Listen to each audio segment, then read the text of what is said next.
In a small community, a man and a woman get divorced.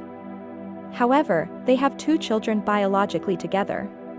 The woman takes the children for 95% of the month, leaving dad with his kids every other weekend. The mother is looked at as an incredibly strong single mother, who has very little help from the father of the children.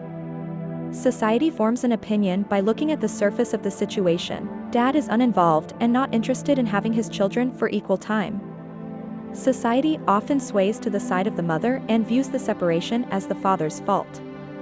A quote from chapter 1 reads, "A father was devoted more to his work than to his family. A mother may have felt trapped in an unhappy marriage, but stuck with it for the sake of young children." Iglesias and Chambliss, 2021.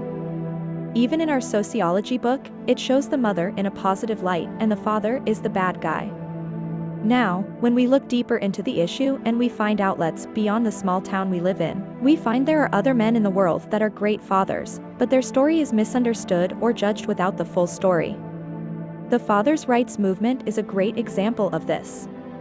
This is an organization that advocates for the rights of fit and capable fathers, fighting the negative stigma/stereotypes that being a father comes with. A few examples include laziness, uninvolved with parenting, doesn't care about seeing his kids, lack of involvement with education, etc.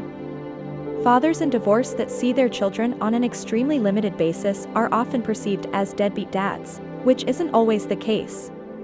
Unfortunately, there are a lot of mothers who are angry about their separation, whether that be a new woman in the picture, or other factors resulting in unresolved feelings. Mothers will keep the children from their fathers and force the father to either spend thousands of dollars in legal fees to obtain fair custody of their children, or deal with the time the mother will allow without a court order. Working back up to my point in my first paragraph, the small town society may perceive this as the father's fault or that he is a deadbeat. However, the society that makes up the Fathers' Rights Movement and those that support it perceive this one separation in a completely different light than the small town, as they see a dad fighting for his children while spending thousands of dollars in court. Like in chapter 1, we aren't always hearing the full story. I know this situation all too well. This exact situation has shaped the way I will be when I become a mother to children in the future.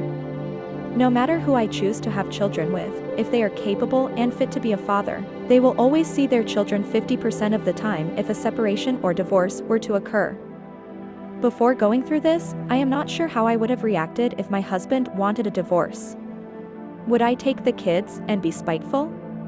Would I have resolved my feelings through counseling and put my children's needs first? I can't answer that. But what I do know is that this situation has shaped me into the person I am today and is the reason I fight so hard for fathers' rights. Society can be good, society can be bad, but one thing society rarely has is the full and honest story, and that is what can make it really ugly.